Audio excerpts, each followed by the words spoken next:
오늘 우리에게 주신 하나님의 말씀은 창세기 28장 1절에서 9절입니다.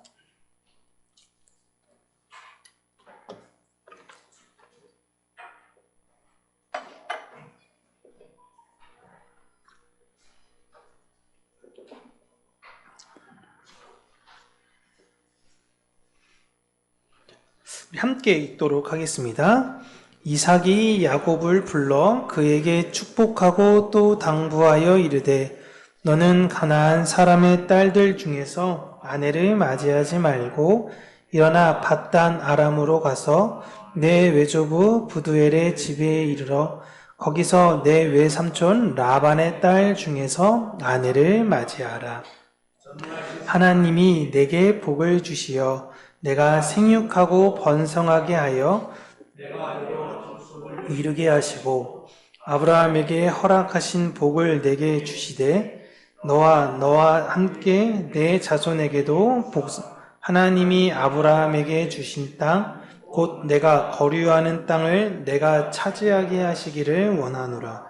이에 이삭이 야곱을 보내매 그가 밧단 아람으로 가서 라반에게 이르렀으니 라반은 아람 사람 부두엘의 아들이요 야곱과 에서의 어머니 리브가의 오라비더라.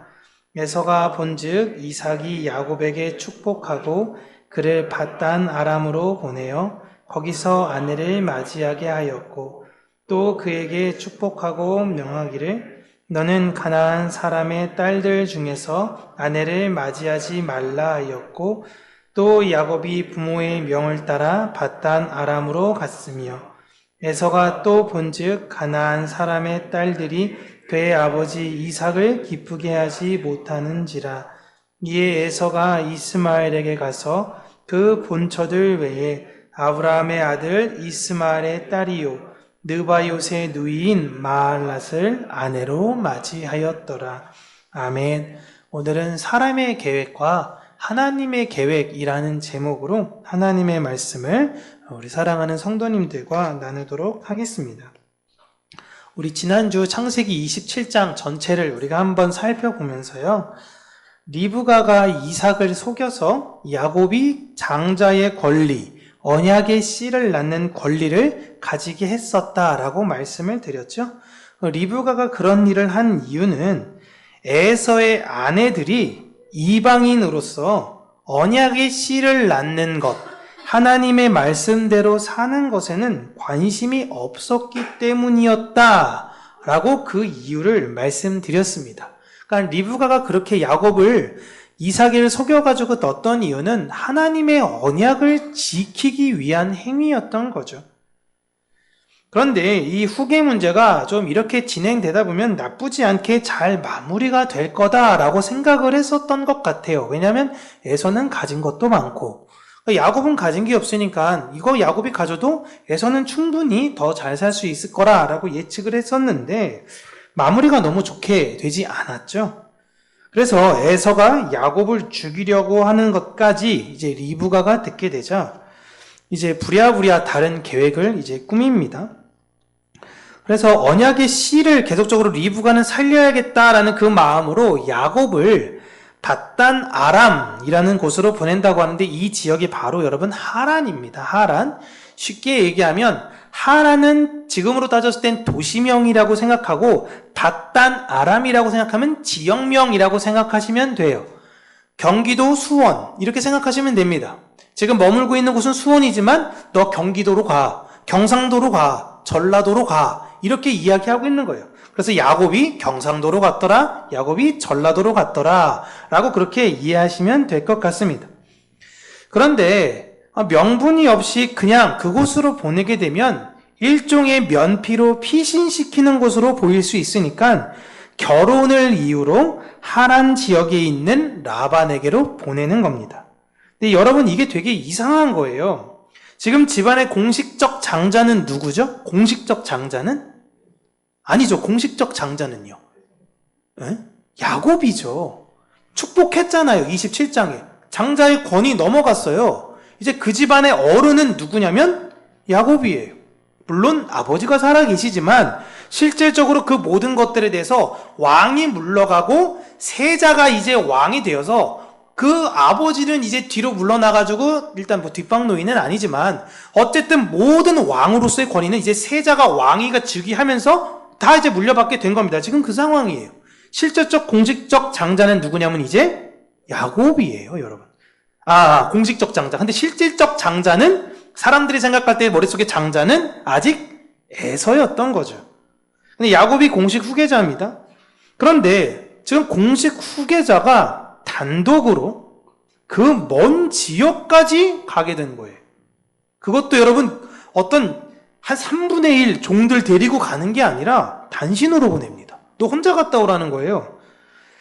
아브라함은 이삭의 아내를 찾기 위해서 자기가 직접 가지 않거나 이삭을 보내지 않았습니다. 누굴 보내죠? 엘리에셀을 보냅니다. 그래서 하란으로 보내서 거기서 리브가를 데리고 옵니다. 그럼 이번에도 이삭이 자신의 종을 보내서 그곳에 여자를 데리고 오면 되잖아요. 엘리에셀에 갈 때 혼자 갔나요? 엄청 많이 갑니다. 낙타도 엄청 많이 데리고 갔어요. 그리고 그때 물 줬던 리브가한테 막 제가 말씀드렸죠? 막 100만 원 수표 있는 게 이거밖에 없으니까 수표 주고 롤렉스 시계 차주고 막 그러면서 얘기했다라고 얘기 들었는데 이번에 야곱을 보내는 데는 너무 이상한 거예요. 응?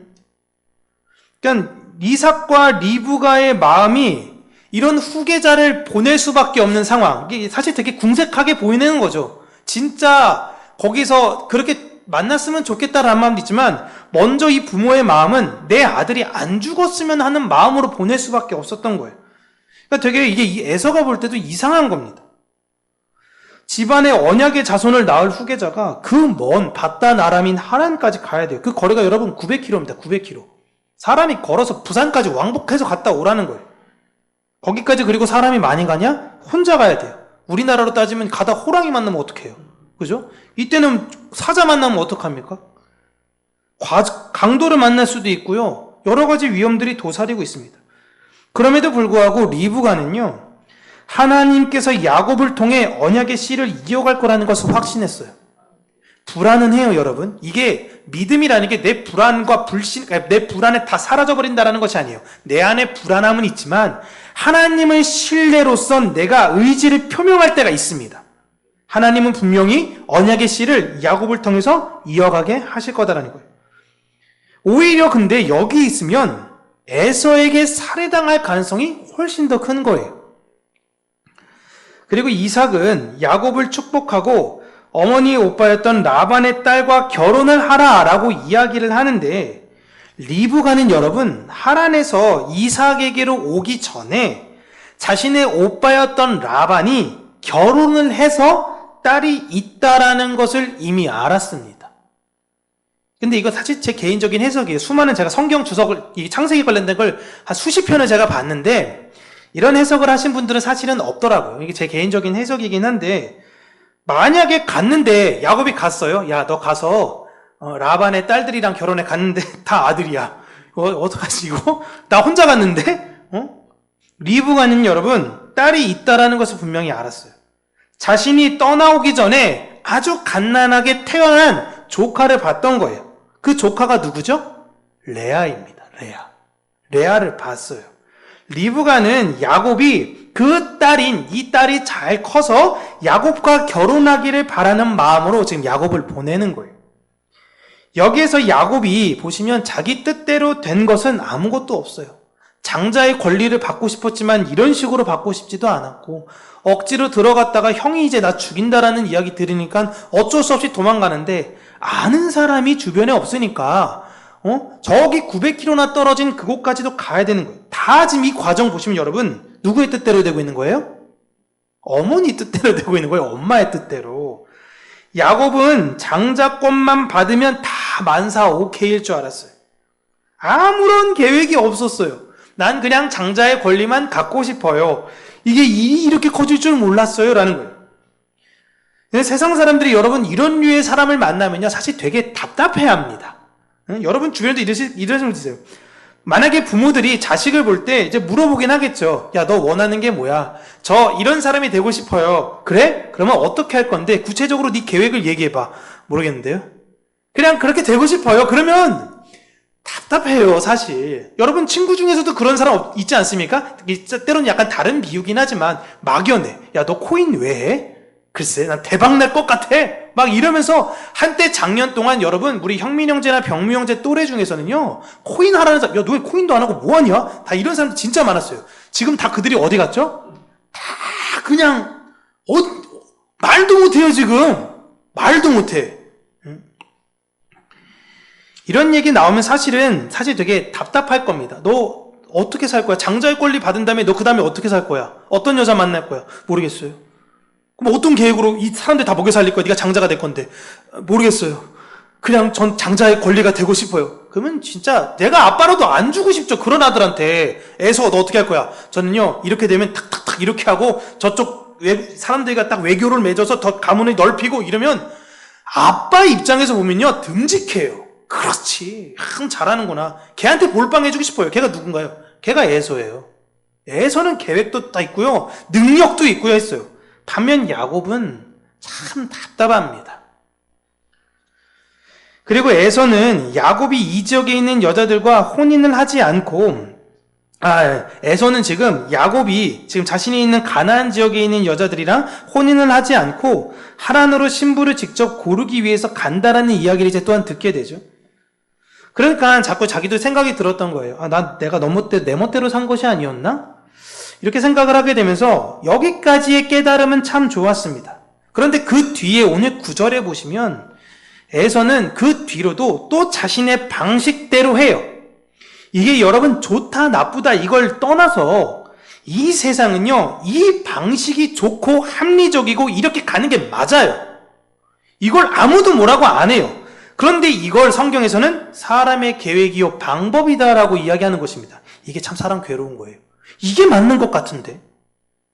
지금 야곱은 여러분 친정 식구 쪽인 데로 가잖아요. 어머니 형제들. 물론 넓은 의미에서 거긴 친정인데 시댁이에요. 왜냐하면 할아버지는 누구예요? 아브라함과 또 형제잖아요.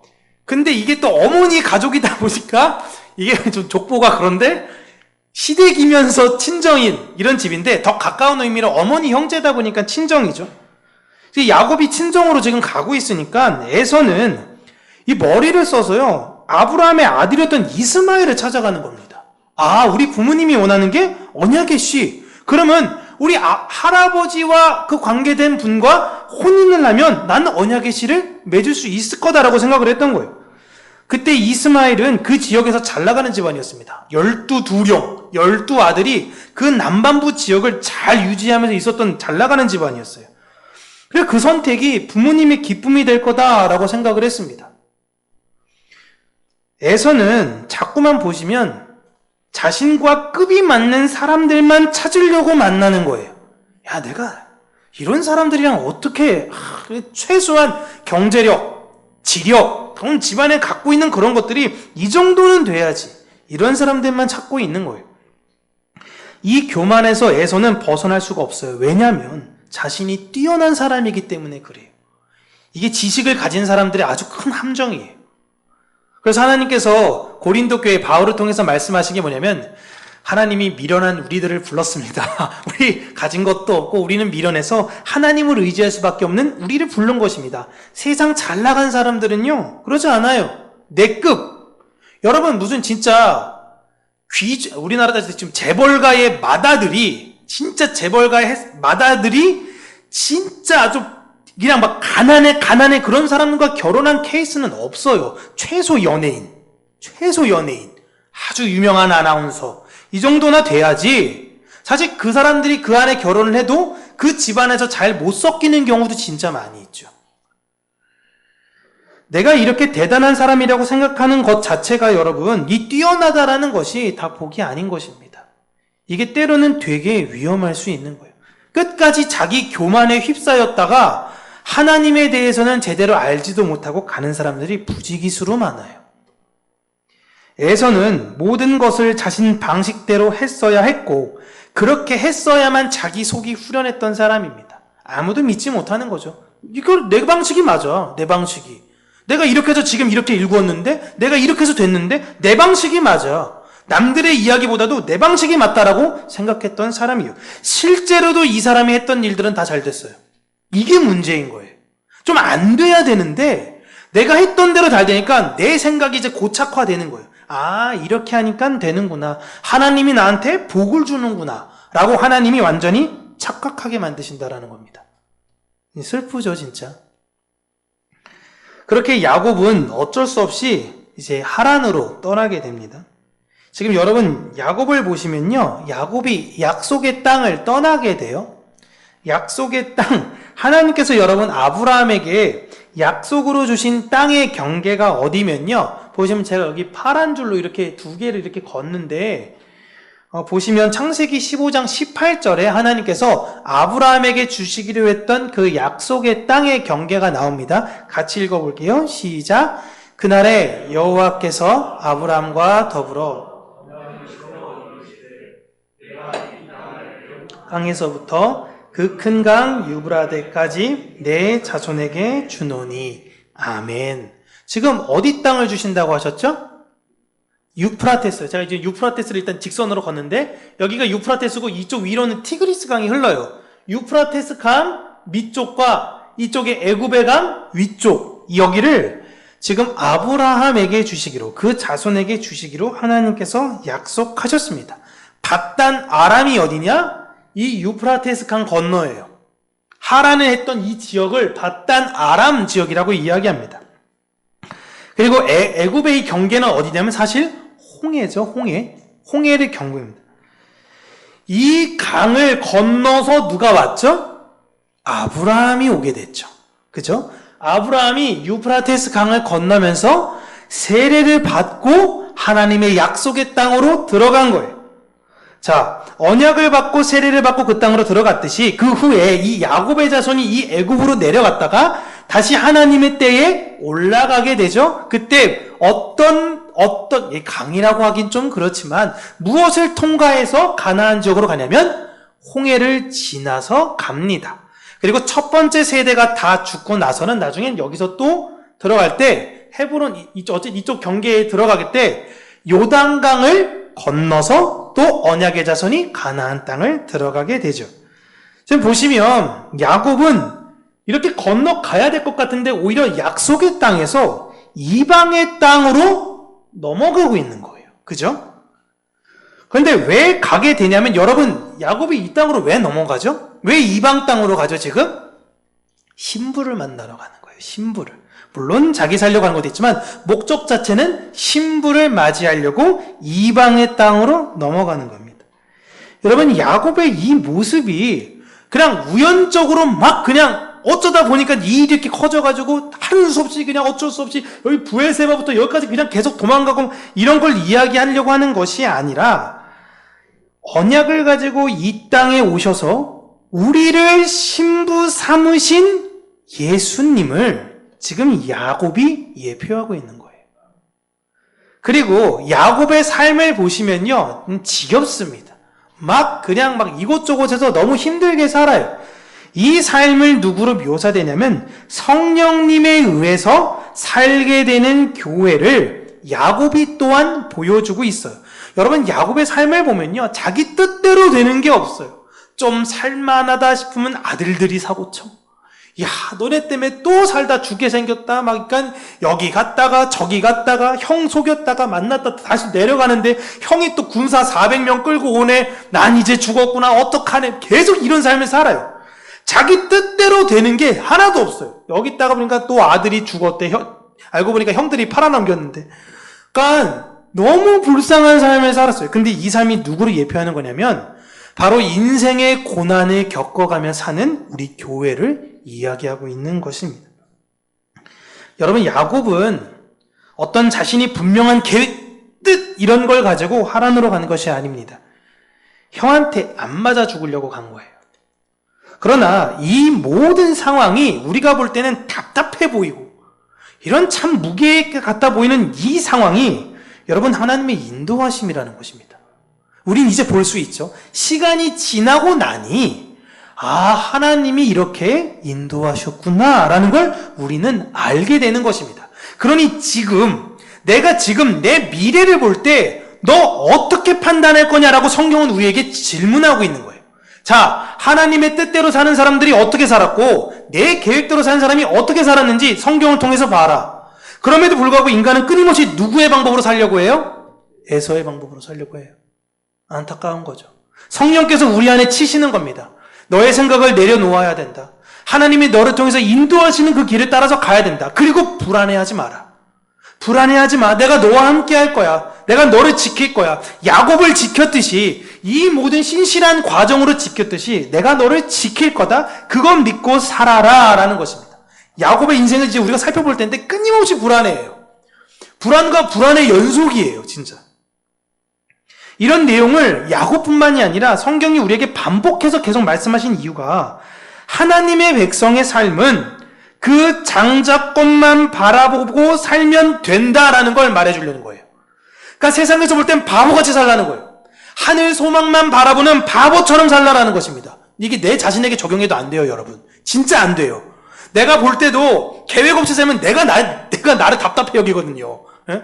그런데 성경에서 우리에게 반복적으로 교한 게 네가 갖고 있는 자꾸 그 생각, 네가 옳다라고 판단하는 그거 자꾸 내려놔 라고 우리에게 끊임없이 말씀하고 계시는 것입니다. 아무리 머리를 쓰며 살아야 결국 에서의 삶이에요.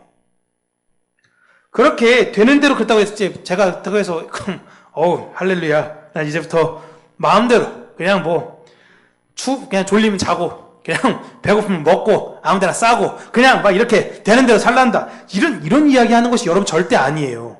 사람은 본능적으로 잘 살고 싶어요. 열심히 살아서 뭔가 뛰어난 업적을 남기고 싶은 게 사람이에요. 나를 드러내려는 그 마음을 낮추시라라는 겁니다. 여러분, 게으른 사람들이 자기 욕심이 없는 사람들이 아니에요. 더 교만해요. 게으른 사람들이 훨씬 더 교만합니다. 그래서 그 사람들이 자존심에 상처를 딱 주는 말을 들었을 때 그냥 원래 약간 건강하게 자란 사람들보다도 훨씬 더 상처를 깊게 받아요. 훨씬 더 반응도 크고요. 우리는 주님의 은혜와 사랑 안에서 내 욕심을 낮추는 걸 배우며 사는 거예요. 장자의 권리를 소망하며 살아야 된다라는 것입니다. 그렇게 안 되니까 예수님께서 다시 오셔서 뭐라고 말씀하셨어요? 유대인들이요, 이스라엘 사람들이요, 하나님의 백성들이요, 먼저 그의 나라와 그의 의를 구하십시오. 이방인처럼 무엇을 먹을까? 무엇을 마실까? 나 어떤 사람 될까? 이거 갈까? 저거 갈까? 여기 살까? 저기 살까? 이거 생각하는 건 그 다음입니다. 하지 말라는 게 아니라 그 다음이에요. 먼저는 하나님의 나라와 그의 의를 구해야 한다라는 것입니다. 그 모든 것이 여러분에게 다 필요한 줄 하나님께서 다 아신다라는 거예요. 2000년 지난 지금 우리에게도 이 말씀을 동일하게 성령님께서 하시지만 사실 너무 안타깝게도 어렵죠. 그 마음을 내려놓는 것 자체가 너무 어려워요. 에서는 장자의 권리를 소망하는 척 하면서 살았어요. 이렇게 하면 아빠가 기뻐하겠지? 이렇게 하면 뭐 하면 좋아하겠지? 이렇게 하면 잘 되겠지? 그는 자신이 원하는 것을 바라며 자신의 인생을 계획하고 살았습니다. 그래서 에서의 삶이 훨씬 더 평탄하고 잘 나갔어요. 정말 잘 나갔어요. 군사 400만 끌고 와서 야곱을 맞이하러 나갈 땐 여러분 400이 여기 있다는 건 내 본진에는 400 이상의 군사들이 있다는 거예요. 거기 지켜야 되니까. 지금 남자만 1000명이에요. 남자만. 그러면 아내, 식솔들 따지면 지금 몇 천 명입니까? 에서가 거느리는 사람들이. 대단하게 성공한 사람이에요. 에서의 삶이 주변에서 볼 때도 진짜 평탄해요. 그때 나중에도 얘기하겠지만 그때 에서가 얼마나 대인배로 야곱을 용서합니까? 동생아, 나 너 죽이려고 한 게 아니었어. 나 다 너 사랑해. 나랑 같이 세일산 가서 살자. 그래서 야곱이 뭐라 그럽니까? 예, 형님. 꼭 형님이 보니까 꼭 하나님 뵙는 것 같아요. 형님 먼저 가세요. 제가 다 추스리고 쫓아갈게요. 그리고 야곱이 간주하세요? 안 가요. 딴 데 가요. 형한테 그렇게 얘기해놓고. 어? 그럼에도 불구하고 에서가 가가지고 나 이 자식 진짜 너무 싸가지가 없어. 내가 가만 안 둬 진짜. 이렇게까지 얘기했는데 그러지 않습니다. 에서는 주변에서도 평판도 너무 좋아요. 머리도 똑똑하고 싸움도 잘하고 평판도 너무 좋은 대인배예요. 근데 하나님의 시선이 누구한테 있냐고요 지금. 이게 이해가 안 되는 거예요 성경이. 위인전을 따져볼 때는요 야곱은 악당이에요. 야 이거 세상 진짜 내 인생의 돌뿌리 같은 사람. 그런데 그게 아닌 겁니다. 하나님은 이렇게 이상하고 보잘것없고 얍삽하고 교활하고 자기 중심적으로만 살아가려고 했던 어떻게든 바둥댔던 야곱을 바라보고 계신다는 거예요. 이걸 말하는 건 우리가 이 모습이다라는 거예요. 우리가. 그리고 우리가 무엇을 지향하면 안 된다라는 걸 보여주고 있는 거예요. 에서 입장에서 여러분, 야곱이 지금 여기 바다나람으로 지역으로 넘어갈 때 기분이 어떻겠습니까? 지금 제가 그 공식적 장자가 누구라 그랬죠? 야곱이에요. 근데 야곱이 간대요. 실질적 장자는 누구였죠? 에서예요. 그럼 어떻게 되는 겁니까? 그 집안에 이제 장자의 다시 명분은 에서가 갖고 오는 겁니다. 하란으로 가는 것 자체가 에서 입장에선 야, 내가 풀리다 이렇게까지 풀리네. 동생이 또 저기로 가네. 아, 그냥 거기서 눌러 살았으면 좋겠다 생각할 수 있죠. 그런데 에서에게 그런 생각 자체도, 그런 깨달음도 주시지 않으려는 것이 여러분 하나님의 계획이신 거예요. 이게 얼마나 슬픕니까? 얼마나 슬퍼요. 그러면 달란트를 주시지나 말지. 이게 뭐야? 너무 뛰어나고 너무 모든 걸 다 가졌는데 결국은 하나님이 그를 버렸더라. 이게 뭡니까? 우리가 지금 볼 때 사실 그렇게 하지 않나요? TV에서 볼 때 보면 이재용 막 재산이 막 얼마 늘었다 막 이런 얘기 들을 때마다 사실 솔직한 심정으로 조금 부러운 것도 있지 않으세요? 아, 없으세요? 아니, 믿음이 워낙 좋으신 분들도 계셔서 그러는데 부럽잖아요. 가끔 농담으로 그런 얘기 하지 않습니까? 1억만 놔주지 막 10억만 놔주지. 저기 얼마야? 10억 티도 안 날 텐데 나 줬으면 좋겠다. 이런 마음 안 가지세요? 없으시구나. 저는 그래요. 저 가끔씩 예전에는 되게 많이 그런 마음을 가졌어요. 그런데 보세요. 똑똑하고 지혜와 명철과 모든 걸 다 갖고 있고 심지어 아버지와 할아버지까지 지금 그 모든, 지금으로 따지면 명문 가문이라는 게 좀 웃기긴 하지만 어쨌든 그 재벌의 가문에서 태어나가지고 평생 그렇게 살았는데 결국 그렇게 살다가 지옥에 갔더라. 그게 뭐예요? 진짜 그게 뭐예요? 이병철 회장이 마지막에 돌아가시기 전에 얼마나 불안했는지 여러분 모르시죠? 그래서 각계 종교 지도자들을 다 불러 모았어요. 유명하신 분들은. 김수환 추기경 보다가 제가 어떻게 살아야지 될까요? 하나님은 계시나요? 막 물어보고 나 지금 안녕히 가세요. 자, 성철 스님 오세요. 성철 스님이랑 얘기해가지고 마음이 불안하니까 해결이 안 되는 거예요. 내가 지금 재산이 이렇게 많은데도 해결이 안 되는 거예요. 여러분, 하나님이 때로는 누군가에겐 계속 성공의 길을 걷게 하십니다. 그렇게 하나님의 뜻을 감추는 사람이 있는가 하면 어떤 사람은 지질이 그냥 괴롭혀요. 하나님이 깨지고 넘어지고 난 왜 인생이 이러지? 이러면서 하나님의 뜻을 알게 하는 사람이 있다라는 것입니다. 종극에 마지막에 가서 누가 진짜 복받은 사람이냐라는 겁니다. 잠시의 그 쾌락을, 그 즐거움을 누린 사람, 아니면 영원한 행복을 누리는 그 사람. 영원한 인생을 누리는 사람들이에요. 이런 하나님의 시선으로 따라간 야곱은 정말 피곤한 삶을 살아요. 이게 성령님의 인도를 받은 교회가 예수 그리스도의 삶으로 완성해가는 하나님의 계획이신 거예요. 그러니까 나중에 야곱이 깨닫잖아요. 야곱이 다 하나님의 뜻대로 된 거구나. 하나님의 뜻대로 이 많은 아들들을 이렇게 주신 거고 하나님께서 이루시고자 하는 것들이 이것이었구나. 나중에 야곱이 깨닫게 돼요. 세상은 자신이 결정하고 자신이 판단하고 자신의 뜻대로 움직이는 것을 좋은 것, 또 그렇게 되어졌을 때 자기의 판단이 맞다라고 주변 사람들한테 이야기를 합니다. 그러나 그 길이 잘 되어 보일 수는 있어요, 잠시. 그런데 필경 망할 수 있습니다. 그게 사람의 계획이에요. 그래서 여러분, 우리가 지금 성경 읽기 계속하고 있지만 잠언에서도 계속 그 얘기를 하고 있죠. 야, 쉽게 얘기하면 나대지 마. 너 어떻게 될지 몰라. 지금 잘 산다고 사람들한테 자랑하지 말고 지금 내가 못 산다고 너무 의기소침해하고 있지 마. 하나님이 어떻게 하실지 모른다라는 겁니다. 우리 평강교회가 여러분 의기소침할 이유가 있나요? 네, 우리가 때로는 겸손의 의미로 기도하실 우리 장로님들이 겸손의 의미로 우리 겸양의 뜻을 담아서 하나님 우리 교회는 좀 작다라고 표현하지만 우리의 마음이 얼마나 크지 않습니까? 그죠? 반응 좀 해주세요. 저는 그렇게 생각해요. 저는 저희 성도님들 한 분 한 분이 제가 그래서 기도하다가 예전에는 무슨 생각도 있냐면 제 기도에 많은 할애를 좀 하나님 많은 사람들이 왔으면 좋겠습니다 쪽으로 사실 기도를 했던 게 사실이었어요. 사실 코로나 때도 그렇게 기도했어요. 코로나 끝나면 하나님 많은 사람들이 이제는 막 물밀듯이 야 이거 상가다 사야겠다. 야 이거 주차할 수가 없다. 아유 안 돼. 떠나 딴 데 가야 돼. 이럴 정도까지 됐으면 좋겠습니다라고 기도했어요. 근데 지금은 제 기도는요 거기에 많이 할애되지 않아요. 오히려 제 기도는 진짜 감사하게도 우리 성도님 한 분 한 분이 예수 그리스도의 의대 안에서 바로 서기를 위해서 훨씬 더 기도 많이 해요. 그래서 여기 진짜 오신 분이 그분에게 내 모든 그런, 물론 하나님의 뜻이 뭔지 모르겠지만 어쨌든 내 입장에서는 기도를 해서 그분이 믿음 안에서 잘 양육되어지고 우리 어린 심령들 아이들도 잘 양육되어지기를 바라는 거예요. 내 에너지를 누가 올지 안 올지 모르는 사람에게 쏟지 않고 이미 있는 우리 성도님들에게 더 쏟아야겠다라고 하나님께서 이렇게 방향을 선회해 주시더라고요. 여러분, 우리 눈엔 이게 더 잘 보일 수 있지만 진짜 망할 수 있어요. 갑자기 우리 교회 성도님들이 우리 교회 성도 더 많게 한 20명, 막 30명 들어왔다고 해봐요. 여러분 진짜 좋을 수 있는데 알고 보니까 이 사람들이 신천지였어. 1년 동안 열심히 봉사하고 막 직분 주세요 해서 직분 받고 식당 봉사며 막 안내며 헌금위원이며 다 요직에 다 앉았어요. 그 다음에 이제 그들이 원하는 게 목회자가 좀 이상하지 않아? 그래서 이제 투표를 해. 그래서 투표했어요. 그럼 투표했는데 그들이 더 많은데? 어떻게 됩니까? 윤바울 목사님 사임. 그래서 다른 사람이 앉아. 여러분, 이 일이 진짜 교회에서 일어나고 있는 상황이에요, 제가 지금. 예. 이게 좋은 것 같아 보이는데 필경 망할 수 있다라는 거예요. 우리는 신천지 말고 믿는 분들이 20명, 30명 그렇게 들어오기를 주님의 이름으로 축복합니다. 예.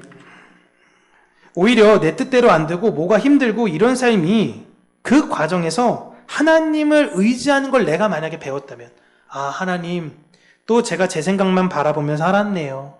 참 전 연약한 사람이네요. 하나님 저를 긍휼히 여겨주시고 내가 주님을 의지하는 사람이 되게 해주세요. 또 넘어질 수 있죠. 하나님, 또 이러네요. 전 정말 참 주님 없으면 안 돼요. 이런 고백을 하나님이 듣기 원하시는 거예요. 그 삶이 하나님 계획 안에서 훈련을 받는 진짜 복받은 삶인 것입니다. 그래서 때로는 우리 성도 주변에 뭐 잘 안 돼, 뭐 어려움 겪어 그러면 기도가 부족해서 그래. 나 봐. 하나님 기도 이렇게 했더니 우리 이렇게 잘 나가잖아. 여러분, 이게 진짜 위험한 이야기예요. 진짜. 오히려 성경은 난 왜 잘 안 되죠, 목사님? 왜 나 자꾸 망하는 것 같죠? 그럴 때 성경은 뭐라고 얘기하냐면, 괜찮아. 하나님의 깨달음을 얻었다면 당신은 잘 가고 계시는 중입니다. 라고 이야기하고 있는 것입니다. 여러분, 모든 것은 하나님의 뜻 안에서 이미 다 이루어졌습니다. 그리고 그분의 뜻대로 지금 되어졌고요. 그 길로 지금 우리는 가고 있는 중이에요. 잘 모르지만 우리의 끝은 이미 정해져 있어요. 완전하신 하나님을 신뢰하시면서 지금의 이 고난의 기간을 잘 인내로 가지고 내 이 걸음걸음에 분명히 하나님께서 일하고 계신다라는 것을 믿으시기 바랍니다. 그 하늘 소망을 가지고 사시는 저와 여러분들 되시길 주님의 이름으로 축복합니다. 기도하겠습니다. 참 좋으신 하나님 아버지, 우리의 삶이 때로는 답답하고 우리의 앞길이 잘 보이지 않을 때가 많이 있어 보이겠지만 그것을 통해 다시금 하나님을 의지하며 하나님을 바라보기를 원하신다. 라는 그 사실을 우리가 믿음으로 다시금 고백하며 그 소망을 가지고 전진해 나가기를 간절히 간구하고 소원합니다.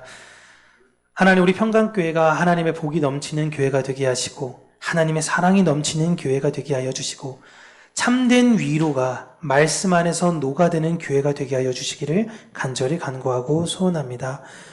그리하여 서로가 서로를 사랑함으로 자랑하고 서로가 서로를 위로하며 서로가 서로를 격려해서 하나님 보시기에 참으로 기뻐하는 그런 교회가 되어지기를 간절히 간구하고 소원합니다. 또한 하나님, 이 시대를 살 때 많은 사람들이 그 진리를 알지 못해서 헤매이고 있고 괴로워하고 있을 때에 우리 평강교회가 그 은혜의 복된 사역에 감당하는 교회가 되어지기를 원하고 증거하는 교회가 되어지기를 하나님 소원합니다. 그들 또한 이곳에 보내셔서 그들이 다시금 하나님의 은혜와 사랑 안에서 진리 안의 자유를 누리게 할 수 있도록 하나님께서 은혜 가운데 역사하여 주시옵소서. 예수님 이름으로 기도합니다. 아멘.